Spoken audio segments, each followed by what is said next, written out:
ఈసారి దగ్గరలో ఏమైనా సినిమాటిక్ లొకేషన్స్ ఉన్నాయా అని చూసా. ఎప్పుడూ తమిళనాడు, కర్ణాటక, ఆ వెస్టర్న్ ఘాట్స్కే వెళ్ళడం కష్టం, బాగా ఖర్చు కూడా. సో అలా ఆలోచిస్తే నాకు 2 మంచి beautiful historical and mysterious locations దొరికాయి. ఈ 2 ప్లేసులు 1.5 డేలో ప్లాన్ చేసుకుని వెళ్ళి రావచ్చు. వాటిలో ఒకటి బెలూమ్ కేవ్స్. ఒక మిస్టీరియస్ అండ్ హిస్టారికల్ వైబ్స్ ఉంటుంది ఇక్కడ.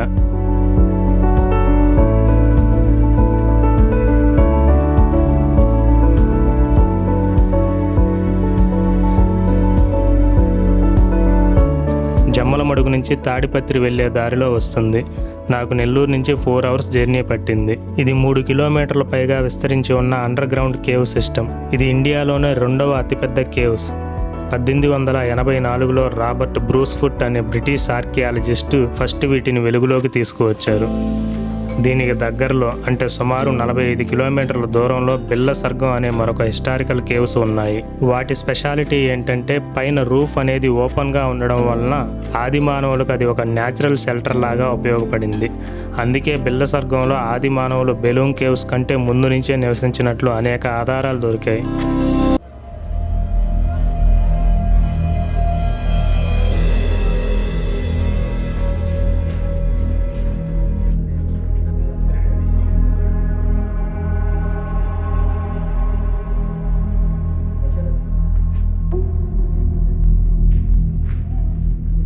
లోపల అంతా కంప్లీట్ డార్క్గా క్లోజ్డ్గా ఉంటుంది. అక్కడక్కడ లైట్స్ పెట్టుంటారు విజిటర్స్ కోసం. ఈ కలర్ఫుల్ లైట్స్ వల్ల చూడటానికి చాలా అట్రాక్టివ్గా, మిస్టీరియస్గా అనిపిస్తుంది ఈ ప్లేస్.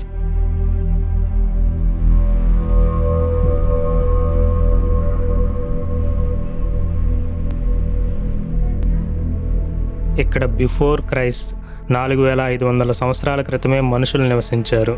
అంటే రాతి యుగం చివరి కాలంలో. తరువాత కాలంలో బౌద్ధ, జైన సన్యాసులు ఇక్కడ మెడిటేషన్ చేసుకునేవారు. తెల్లగా కనిపిస్తున్న ఈ రాళ్ళు లైమ్ స్టోన్స్. కొన్ని మిలియన్ల సంవత్సరాల పాటు భూగర్భ జలం ఈ లైమ్ స్టోన్స్ను కరిగించడం వలన ఈ గుహలు ఏర్పడ్డాయి.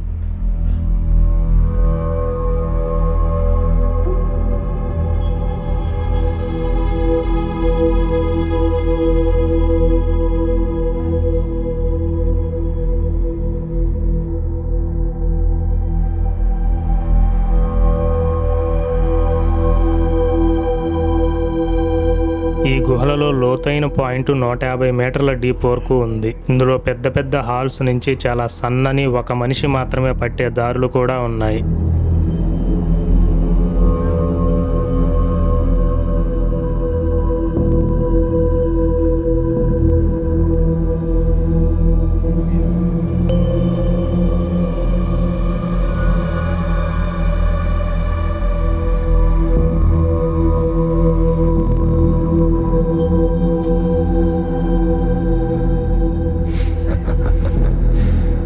లోపల అంతా ఒక్కగా ఉంది. చెమటతో తడిచిపోయాం. లోపలికి గాలి రావడానికి పైన పెద్ద పెద్ద బ్లోయర్లు పెట్టున్నారు. లోపల తిరుగుతుంటే వేరే ఒక లోకానికి వచ్చినట్లే అనిపిస్తుంది. ఆ ప్రాచీన యుగంలో మనుషులు ఇక్కడ ఎలా ఉండేవారో అనే ఆలోచన మన మనసులో తిరుగుతుంది.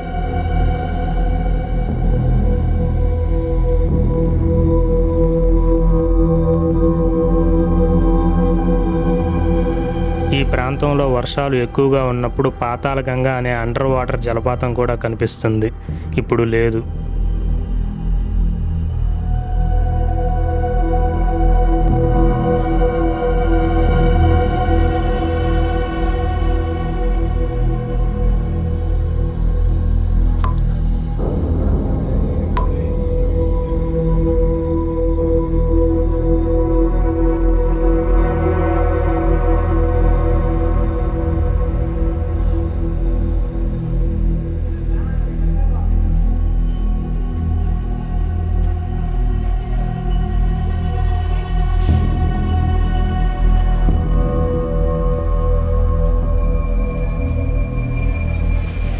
దాదాపు 1.5 గంట పాటు లోపల అంతా తిరిగి బయటికి వచ్చాం. భూమి లోపల అంత పొడవైన గుహలు, పెద్ద పెద్ద హాల్స్ చూడటానికి చాలా అద్భుతంగా అనిపించింది. ఇప్పుడు మనం జమ్మలమడుగు దగ్గరలో మరొక బ్యూటిఫుల్ లొకేషన్ గండికోటకు వెళ్తున్నాం. దారిలో జమ్మలమడుగు సెంటర్లో లంచ్ చేసుకుని గండికోట బయలుదేరాం. సుమారు ఒక హాఫ్ అన్ అవర్ జర్నీ. ఈ ఏరియాలో ల్యాండ్స్కేప్ అంతా చాలా బ్యూటిఫుల్గా అనిపిస్తుంది. గండికోట అంటే అందరికీ తెలుసుంటుంది. గ్రాండ్ క్యానియన్ ఆఫ్ ఇండియా అంటారు. ఇది యుఎస్లోని గ్రాండ్ క్యానియన్ని పోలి ఉండడం వలన అలా పిలుస్తారు. గండికోటలో అడుగు పెట్టగానే ఎందుకు ఈ ప్లేస్ ఇంత ఫేమస్ అయిందో అర్థమైంది. ఒకవైపున అందమైన పెన్నా గార్జ్, దానిని ఆనుకుని వందల సంవత్సరాల చారిత్రక కట్టడాలు కనిపిస్తాయి. ముందుగా పెన్నా గార్జ్ చూడడానికి వచ్చాం. తెలుగులో గార్జ్ అంటే గండి అని అర్థం. గండి దగ్గర కట్టిన కోట గండికోట అయింది.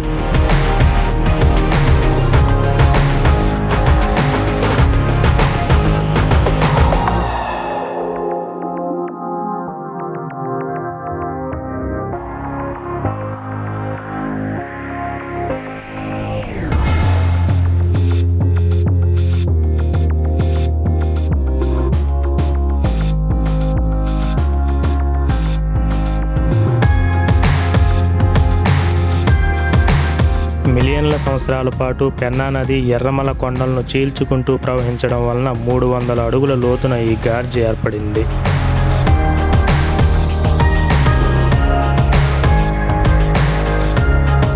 ఇక్కడున్న ఎర్ర రంగు గ్రానైట్ రాయి వలన ఈ గార్జ్ అమెరికాలోని గ్రాండ్ క్యానియన్ లాగే అందంగా కనిపిస్తుంది.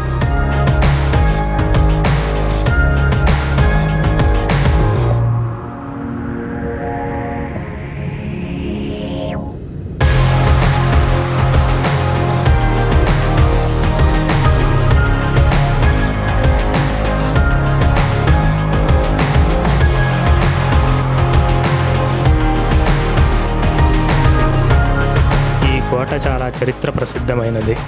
కాకతీయులు, కుతుబ్ షాహీల కాలంలో వారి సామంతులు ఈ కోటను పాలించేవారు. దీనిపై శత్రువులు దాడి చేయడం సాధ్యం కాదు. దీనికి రెండు వైపులా పెన్నా నది గార్జు ఉంటే మిగిలిన రెండు వైపులా లోతుగా కందకాలు ఉంటాయి. ఇక్కడ చాలా నిర్మాణాలు చరిత్రకు సాక్ష్యాలుగా కనిపిస్తాయి.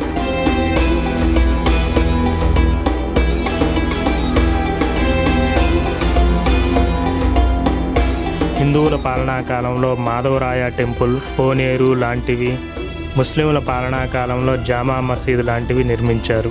కోటలో ఎంటర్ అవ్వగానే మినీ చార్మినార్ అని పిలిచే ఒక టవర్ లాంటి నిర్మాణం కనిపిస్తుంది. అప్పటి కాలంలో ఖైదీలను ఉంచే బందిఖానా ఉంది. కోట లోపల ఊరు ఉంది. ఇప్పటికీ ఇక్కడ కుటుంబాలు నివసిస్తున్నాయి. జామా మసీద్ అద్భుతమైన ఇండో ఇస్లామిక్ నిర్మాణం. దానికి ఎదురుగా పెద్ద కోనేరు. ఇప్పుడైతే ఇందులో నీళ్లు లేవు, కానీ అప్పట్లో ఎంత పెద్ద కోనేరు ఎంత వైభవంగా కనిపించేదో కదా. కొంచెం ముందుకు వెళ్ళగానే ధాన్యాగారం, ఆయుధాగారం, ఇంకా రాజమందిరాలు, వాటి శిథిలాలు కనిపిస్తాయి. పెన్నా లోయ దీనిని ఆనుకునే ఉంటుంది. ఉదయం, సాయంత్రం సన్ రైజు, సన్సెట్ చూడటానికి ఎక్కువ మంది జనాభా వస్తారు. ఇక్కడ 2 వ్యూ పాయింట్లు ఉన్నాయి. ఇక్కడ కోట లోపల మనం చూస్తున్నది ఒకటి, బయట మరొకటి.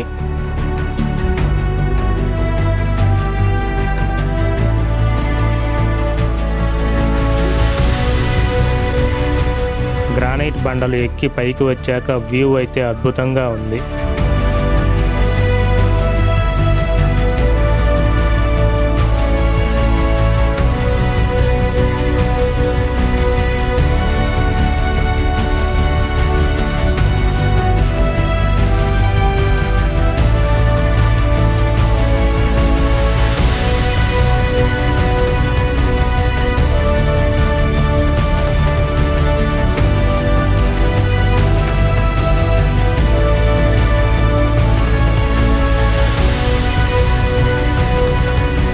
చీకటి పడే ముందుగా ఇక్కడ అందరినీ ఖాళీ చేస్తారు. సో మేము కూడా రిటర్న్ అయ్యాం. కానీ వాతావరణం ఒక్కసారిగా మారిపోయింది. నల్లని మబ్బులు, గాలి, దాని వెంటనే పెద్ద వర్షం కూడా. వర్షం తగ్గే వరకు 1 గంట పట్టింది. మాకు ఒరిజినల్ ప్లాను నైట్కి టెంట్ రెంట్కి తీసుకుని ఉండి మార్నింగ్ సన్ రైజ్ చూడాలని. కానీ వర్షం వలన టెంట్ ప్లాన్ మానుకొని రూమ్ కోసం చూసాం. సాటర్డేలు, హాలిడేస్లో రూమ్స్కి డిమాండ్ ఎక్కువ. చివరికి ఒక రూమ్ దొరికింది. ఇది కూడా రిసార్ట్లో వెనక వైపున విసిరేసినట్లు ఉంటుంది. ఇక్కడ మనుషులు ఎవరూ కనబడరు.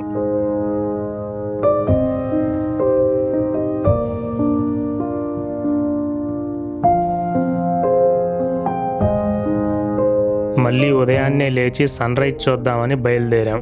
ఇప్పుడు మనం కోట బయట క్యాంపింగ్ సైట్ దగ్గర ఉన్న వ్యూ పాయింట్కి వచ్చాం. నిజంగా ఈ ఎక్స్పీరియన్స్ మెస్మరైజింగ్ అనిపిస్తుంది. అందమైన ల్యాండ్స్కేపు, చుట్టూ వాటరు, మధ్యన మార్నింగ్ వెదర్లో అక్కడ టైం స్పెండ్ చేయడం ఖచ్చితంగా వర్త్ అని చెప్తా.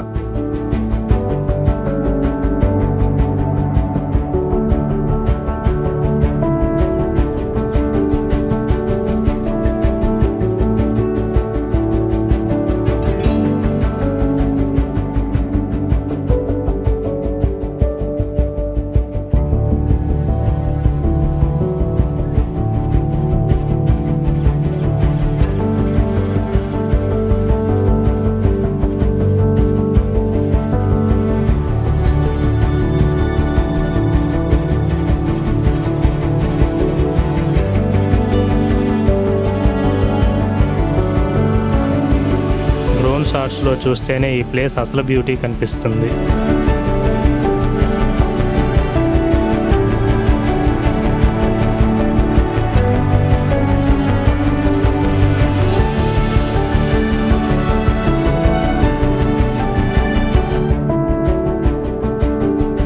ఎవరో పేర్చినట్లు ఉండే చదునైన రాతి పలకలు, ఎర్రని గ్రానైట్ రాళ్ళు, వాటి మధ్యగా వంపులు తిరిగి ప్రవహిస్తున్న పెన్నా నది, ఎదురుగా నీటి రిజర్వాయరు, చుట్టూ కనిపిస్తున్న కొండలు ఈ ప్రాంతానికి అందాన్ని తెచ్చాయి.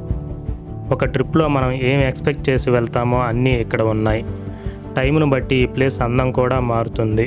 సన్ రైజు, సన్సెట్ టైంలో దీని అందం డబుల్ అవుతుంది. ఇదే నేచర్ గొప్పతనం. మనకు దగ్గరలో ఆంధ్రాలో ఇంత మంచి బ్యూటిఫుల్ ల్యాండ్స్కేప్ ఉంది. 3 to 4 hours జర్నీలో నేను ఈ ట్రిప్లో బెలూమ్లో హిస్టారికల్ అండ్ మిస్టీరియస్ ఎక్స్పీరియన్స్ చూసా.